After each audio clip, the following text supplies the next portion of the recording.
Mm. Moi j'aurais une question à te poser, parce que souvent j'ai l'impression que dans certains échanges ou dans certaines prises de conscience ou vécu, la notion d'expérimentation de vide et de néant Ouais. est un peu confondue, il y a un peu quelque chose de pas clair dans cette chose-là. Entre les deux. Oui, c'est pas très clair. D'ailleurs, je viens de lire un livre qui était écrit sur le vide par un scientifique. Et dans sa démarche, il fait une différence entre le vide et le néant. Donc, effectivement, peut-être le vide et le néant. D'accord. On commence par lequel? Le vide ou le néant? Donc, dans le néant, je pense que c'est peut-être un petit peu plus simple. Dans le néant, donc, c'est lié au mot anéantissement. Dans le néant, il n'y a strictement rien, de rien, de rien, de rien, et de ce néant, rien ne peut sortir. Hein, c'est l'anéantissement de toute chose. Hein, je pense peut-être on pourrait dire d'autres choses, mais je ne vois pas trop ce qu'on pourrait dire, ce qui est lié au nihilisme, hein, évidemment, naturellement, c'est la même origine. Mais je ne suis pas certain qu'il y ait une franche différence avec le vide. On va mieux regarder. Donc, dans le vide, c'est peut-être apparemment un peu différent. Le vide, ce serait l'absence de toute chose. Hein, il n'y a rien dans le vide, absolument aucune énergie, aucune matière évidemment. S'il y a la moindre chose dans le vide, ce n'est plus le vide. Donc, dans le vide, il ne peut rien avoir. Alors, pour moi, je ne vois pas de franche différence entre l'un et l'autre. À part que dans le néant, on assiste, il y a une dimension du nihilisme qui sous-entendrait, enfin qui entend que du néant, il n'y a rien, et non seulement il n'y a rien, il ne peut rien en sortir. Ça va presque ensemble. Et cette notion dont il ne peut rien en sortir est peut-être moins appuyée dans le vide. Mais là, je parle au niveau sémantique, au niveau verbal. Effectivement, dans le vide, l'anéantissement, c'est la destruction peut-être un peu morbide. La destruction, on a tout détruit et c'est le désert, il n'y a plus rien, plus de vie, rien.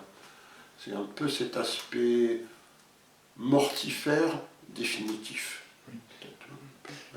Parce que moi, ce que j'ai pu observer, il me semble, à travers des gens qui sont en train de cheminer ou qui cheminent, ou même peut-être même chez certains enseignants, il me semble, euh, c'est que certaines pratiques ou certaines façons d'être euh, ou certaines incompréhensions peuvent amener le cheminant à avoir quelque chose qui a tellement éradiqué maladroitement ou qui n'a pas su s'ouvrir à autre chose, à quelque chose qui devient comme une terre stérile, Oui, où la rencontre à l'autre, où le vivant a finalement, pour employer une expression un petit peu triviale, on a jeté bébé avec l'eau du bain.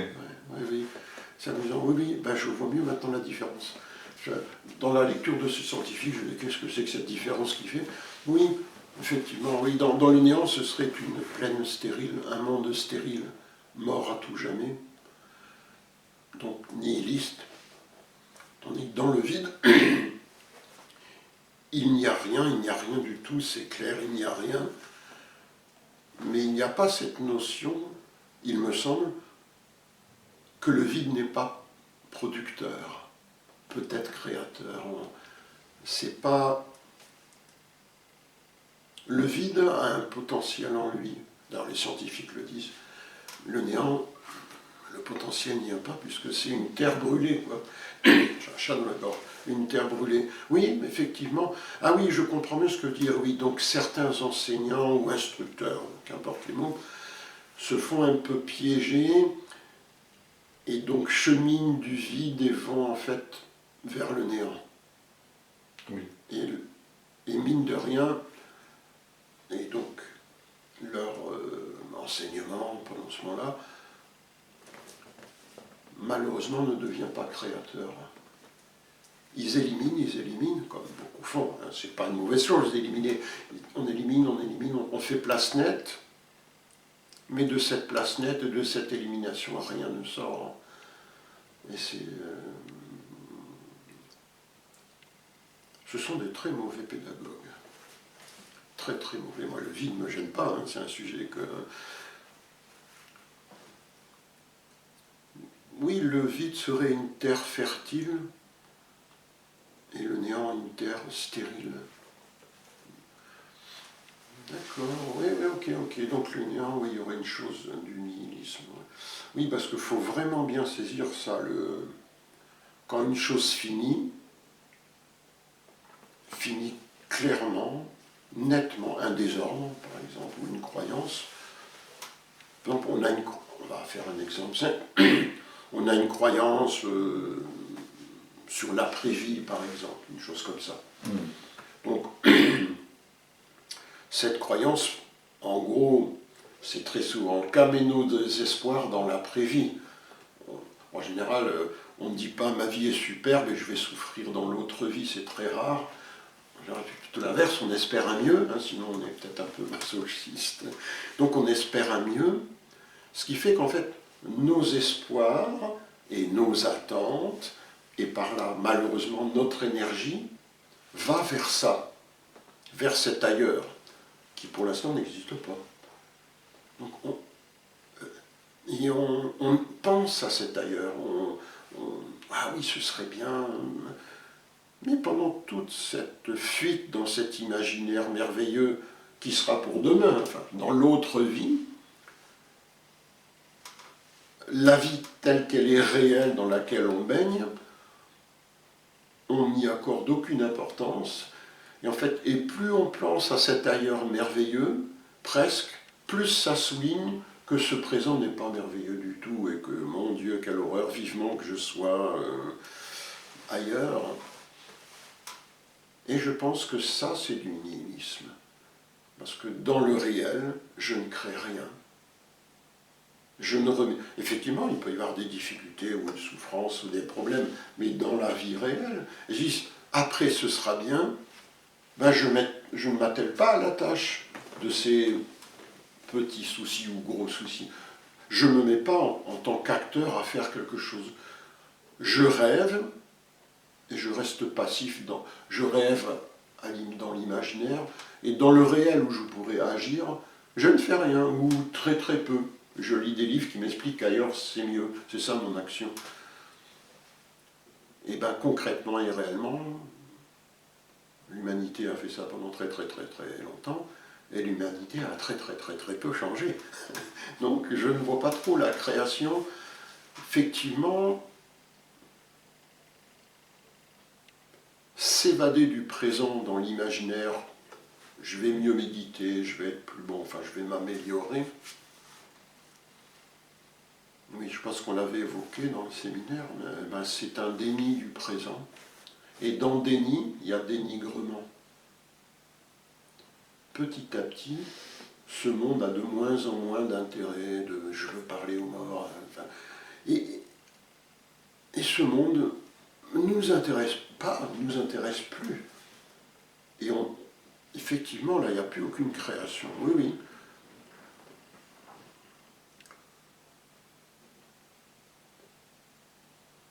Comment? Parce que voilà, on a cette attirance pour l'après-mort et c'est notre passion, je ne sais pas quoi. Et quelqu'un qui a cette passion, en dialoguant, en regardant, en vivant, petit à petit, il comprend que c'est un peu vain, puisqu'on ne sait pas. Peut-être qu'il y aura quelque chose, mais comment le savoir dans cette vie? Et puis dans cette vie, il y a des choses à faire.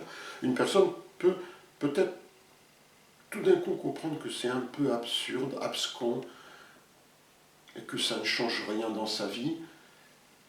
Et il finit cette croyance, cette attirance. Il a fini ça.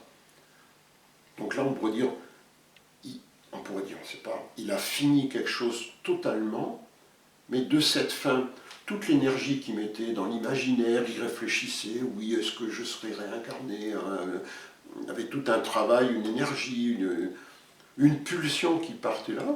Ben, cette énergie, cette pulsion, elle ne part plus. Elle est là, mais je pense que tout d'un coup, c'est à disposition. Et au lieu de rêver, tout d'un coup, il y a l'énergie et on fait quelque chose de notre vie. Si on avait un travail exécrable, mais on se rend compte, mais c'est pas demain qu'il faut que ce soit bien. Si ce travail me ruine la santé, ben je pars. Et tout d'un coup, de cet abandon de quelque chose, qui pourrait être assimilé momentanément à un vide de croyance, naît une acuité, une vision sur le réel, et ça agit sur le réel. Donc l'abandon, on peut dire ça, l'abandon d'une vue fausse, crée la vision pénétrante de quelque chose, la vue claire. C'est quelque part, il faut finir les erreurs ou les vues erronées presque constamment pour que ceux qui créent les vues erronées créent autre chose. Il y a un aspect de création, mais là c'est une création dans les vues erronées stérile, style nihiliste, et là tout d'un coup de l'autre côté, on crée dans le réel, donc ce qu'on crée c'est vivant, on a une action réelle sur notre vie, et donc sur notre souffrance, sur notre malheur, sur notre douleur. Oui, et c'est profondément vivant et créateur. Oui, oui, et comme on disait quelquefois, voilà, on abandonne cette croyance sur l'après-vie, on voit que c'est stupide, et puis là, ça nous donnait un sens à la vie, cette direction. Puis pendant quelques temps, oui, mais alors j'ai perdu ça, mais donc là, maintenant, sur quoi je m'appuie, on a un petit doute, on a un flottement, on va avoir quelqu'un voilà, qui croit en Jésus-Christ, on lui dit, bon, oui, il a existé, mais c'est pas tout à fait ce qu'on nous raconte, il arrête de croire que c'est le Fils de Dieu, tout ça. Ça structurait son mental, ça structurait ça, c'est très fort. Donc là, il y a comme un flottement. On a vu que c'était faux. Pendant quelque temps, il peut y avoir un flottement parce qu'on est désarçonné. Mais après un certain temps, comme on continue à vivre, on continue à travailler, à aller acheter le pain et tout ça, on ne tient. Ce désarçonnement, ça me nuise, je pense. Ça ne sert à rien de rester, oui, ben, la vie n'a plus de sens maintenant, c'est quand même étrange. C'est encore un peu stérile, ce genre de réflexion. Ah oui, mais avant, ça me structurait, ça me portait, ça me donnait de l'énergie, vraiment, c'est pas terrible. On a encore une tendance nihiliste pendant quelques temps, ça dépend des personnes, plus ou moins long. Parce qu'en fait, c'est pas suffisant. Parce que là, il n'y a pas encore de création. Là, on est dans le néant. On a viré et on est démuni. Mais je pense que dans de nombreux cas, la pulsion de vie va nous titiller, va nous bousculer, va dire tu ne vas pas rester comme ça, dire oui mais la vie n'a plus de sens, qu'est-ce qui se passe, c'est pas possible. Alors il y a deux options, hein. Quelqu'un va reprendre un autre Dieu, il va retrouver une sécurité automatique, beaucoup le font, beaucoup moins font autre chose, ils ne reprennent pas une autre croyance, et tout d'un coup, la pulsion de vie éclaire sa vie réelle et concrète, et là on a comme un choc, mais est-ce que je peux vivre pleinement heureux dans cette vie maintenant, fini le départ dans l'imaginaire, mais il faut que je bouleverse ma vie de fond en comble. Et tout d'un coup là, on commence à s'atteler au travail, et là, cette prise de conscience crée des visions pénétrantes et tout ça, et la création, dans le sens créer, commence à se mettre en place. Et je pense que quand ça commence, c'est une corne d'abondance. Ça va le faire toute la vie. Toute la vie. Il y a pas de... Quand c'est vraiment c'est une nourriture qui transforme, et cette transformation fait qu'on sait mieux goûter cette nourriture.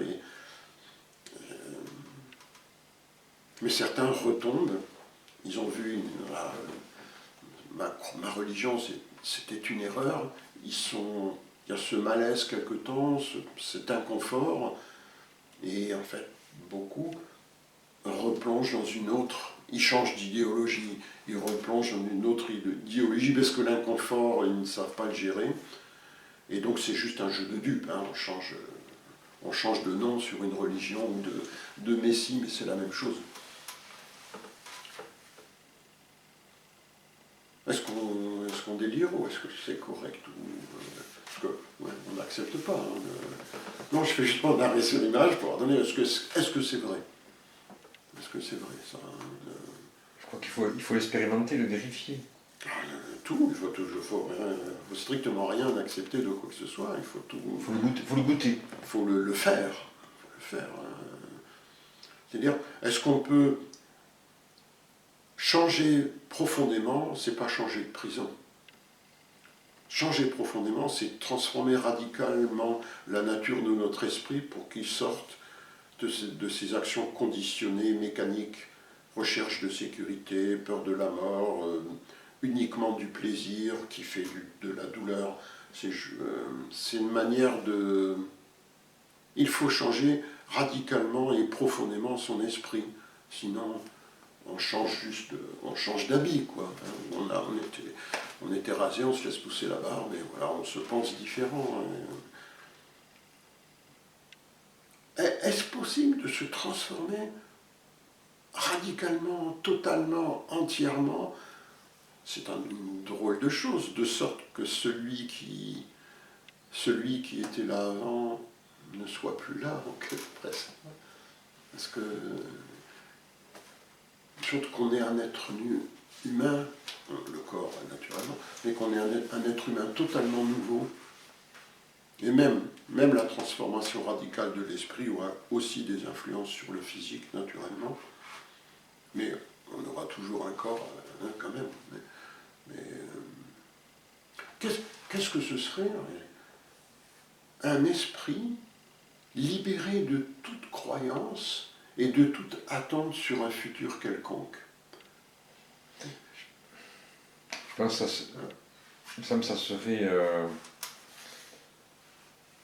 ça serait une personne, je mets personne entre guillemets, parce que ça serait quelque chose de plus profond que ce qu'on entend habituellement par personne, et où les rencontres, ce qui se passe, seraient régulièrement neufs.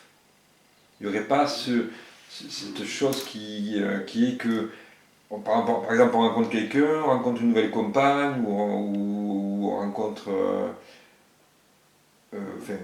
un objet, puis au départ il y a la surprise et l'émerveillement, par exemple. Et puis au bout de 6 mois, 1 an, 2 ans, on croit connaître et les choses commencent à... Il n'y a plus cet émerveillement. Oui, c'est souvent dit ça. Il me semble qu'il y a peut-être un malentendu sur ça.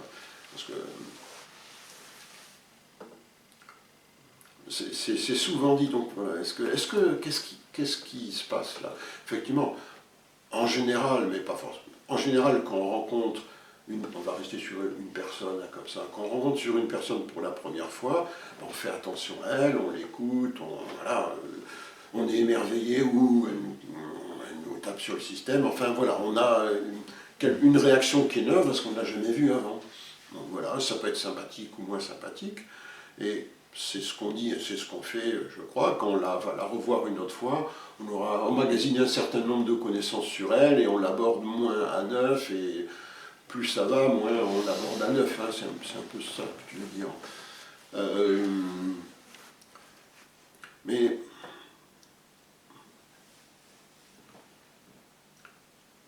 je prends ton expression, l'émerveillement de la première rencontre. Justement, voilà, gardons cette expression. C'est l'émerveillement de la première rencontre. On va la voir une deuxième fois.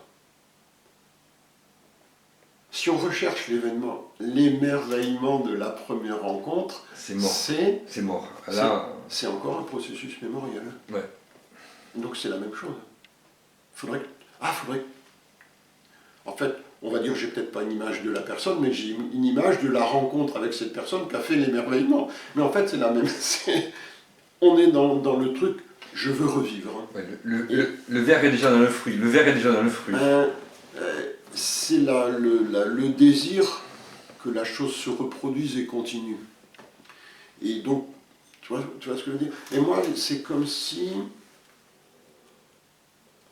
il se passe autre chose quand on vit longtemps avec quelqu'un. Ça ne peut pas être l'émerveillement du premier rendez-vous. Et il y a peut-être autre chose entre l'émerveillement du premier rendez-vous et l'habitude stérile, je connais mon épouse, je connais mon mari, entre ces deux choses, une espèce de relation affectueuse où il n'y a pas l'avidité de l'expérience avec l'autre. On n'est pas là, en caricaturant, on n'est pas avec quelqu'un pour lui prendre quelque chose. Je caricature un peu. Et l'autre. Voilà. Rendez compte si les êtres humains vivaient ensemble sans, je fais exprès, sans l'intention de dépouiller l'autre. Je fais exprès, je force le trait. Ça éliminerait toute relation utilitaire, ce qui est malheureusement. Et ça donnerait des relations très très très différentes. On n'utilise pas. Si c'est quelqu'un qu'on a d'une réelle affection, il n'est pas obligé de me sourire, il n'est pas obligé de dire c'est vrai que tu es un être exceptionnel, il n'est pas obligé de me cajoler, de me faire des courbettes. C'est pas ça la relation ou l'amitié. Donc il y aurait une affection franche. Un ami, avec affection, on peut tout dire. Sinon, qu'est-ce que c'est? Sinon, on doit.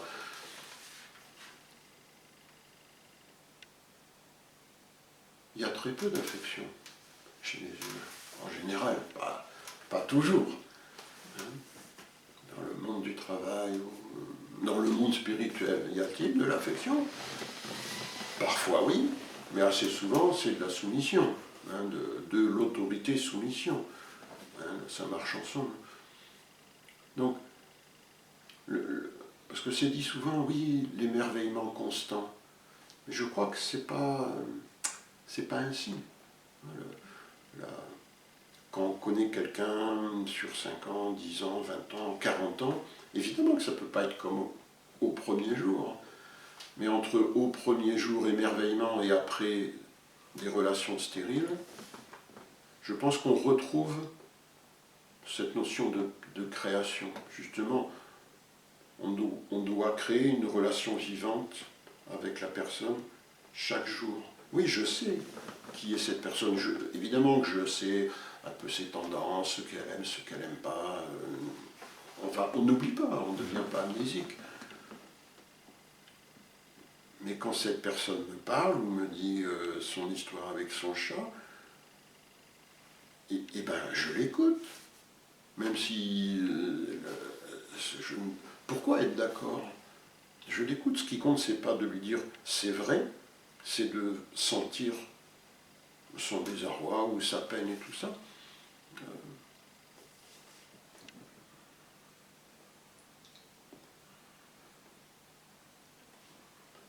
Si on s'écoutait, je pense que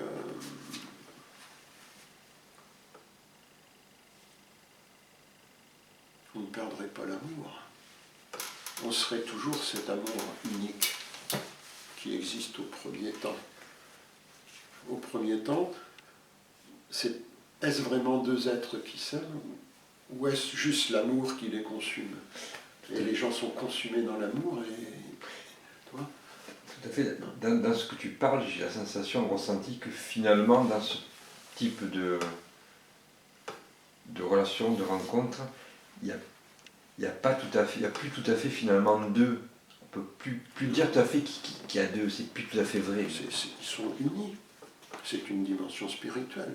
L'union de deux êtres qui s'aiment, de l'ordre de l'esprit, de la spiritualité. Donc il y a, si tu veux, cette mystérieuse unité, parce que c'est mystérieux quand même, c'est un peu... Est-ce que cette mystérieuse unité, on peut la faire vivre toute sa vie? Non seulement avec sa compagne, mais avec son ami, avec le voisin, enfin voilà, sans choix. On vit comme ça, qu'on soit seul ou avec Pierre, Paul, Jacques, ou qu'on ait une compagne ou des enfants, ou je ne sais pas quoi. Si c'est au tréfonds du cœur, on vit comme ça. Et ce mystère, on le côtoie, ou il nous côtoie, qu'importe les mots.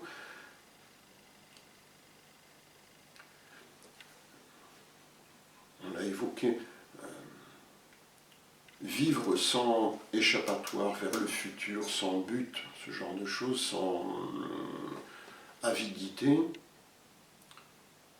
et au final, même sans recherche d'expériences extraordinaires, expériences mystiques, tout ça, ça entraîne une grande paix de l'esprit, et en fait, c'est vivre de manière méditative. Vivre dans un état méditatif, vivre dans la méditation, c'est-à-dire que on s'adapte évidemment à ce qui arrive, c'est le propre de la vie. S'il y a des soucis, on fait face. Mais en fait, on ne se pose absolument plus la question du sens de la vie, parce qu'on est la vie.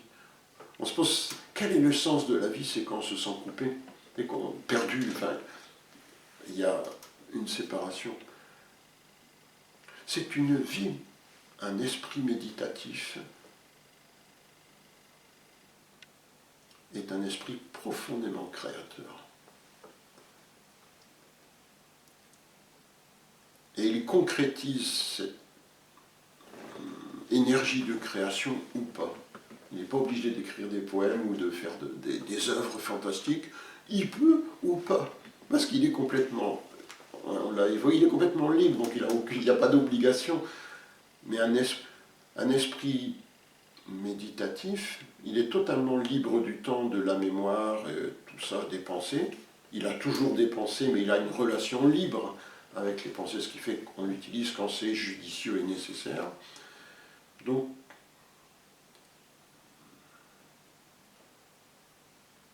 ça reste un être humain, avec de nombreuses caractéristiques humaines évidemment, mais tout d'un coup, il reste humain, mais il est allé au-delà de ça, et avec une dimension autre, on va dire, pour pas...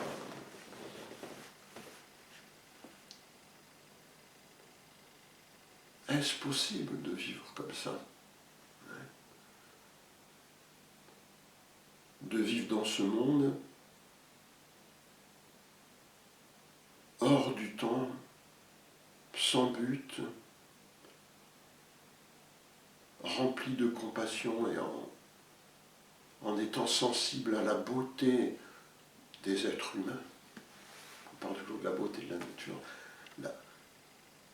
La beauté des êtres humains. Parce qu'on dit, ouais, la violence, toujours les aspects négatifs. On peut voir la beauté, la générosité parfois des êtres humains. Certains êtres humains donnent tout.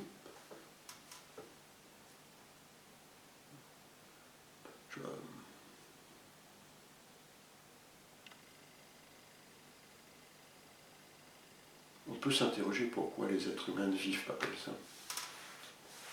Pourquoi? Qu'est-ce qui est arrivé à l'humanité? Qu'à son intellect, qu'à son intelligence, ses capacités, on peut le nier. Et de l'Éden, on fait une vallée de larmes, réellement. Tu rimes, enfin voilà, je ne vais pas faire... Qu'est-ce qu'on a raté? Qu'est-ce qui s'est passé? Qu'avons-nous? Quel est notre problème? Là, regarde, ce que j'appelle méditation, on en a fait des techniques, on en a fait un truc trivial, On s'assoit, on sourit, on est heureux, on médite, et tout ça, c'est comme un verre de whisky, c'est pas de la méditation. On veut du plaisir et encore du plaisir. Mais ça, c'est comme une satisfaction d'essence, ça ne structure ni la vie, ni l'esprit, ça ne donne pas une force. Parce qu'au contraire, ces plaisirs, s'ils me sont retirés, tout à coup, je découvre que la face de cette médaille, c'est la souffrance. Je ne peux plus méditer parce que j'ai un problème physique, je ne peux plus m'asseoir comme on m'a appris, j'arrive plus à méditer, je perds ce plaisir et je suis malheureux. Plaisir, souffrance, il y a un lien quand même. Tant qu'on peut consommer, on est heureux. On blâme la société de consommation, on dit la société est affreuse, c'est une société de consommation. Mais l'esprit des hommes est un esprit consommateur. C'est lui qui a fait cette société. On consomme du religieux, on consomme de toutes sortes de choses, mais la société a été faite par les hommes, pas par des gens venus d'ailleurs. Consommer. Je me demande même, ça me vient, je ne sais pas si peut-être il n'y a aucun lien étymologique, mais entre consommer et consumer, brûler et rendre stérile, ça ne donnerait pas qu'il y a. C'est pas sûr, hein, mais je pense que c'est. On retombe dans le nihilisme. Il n'y a pas que les religieux et les instructeurs qui sont dans le nihilisme, malheureusement. De très, j'allais dire l'humanité, je ne veux pas. De très nombreuses cultures, mine de rien, sont dans le nihilisme.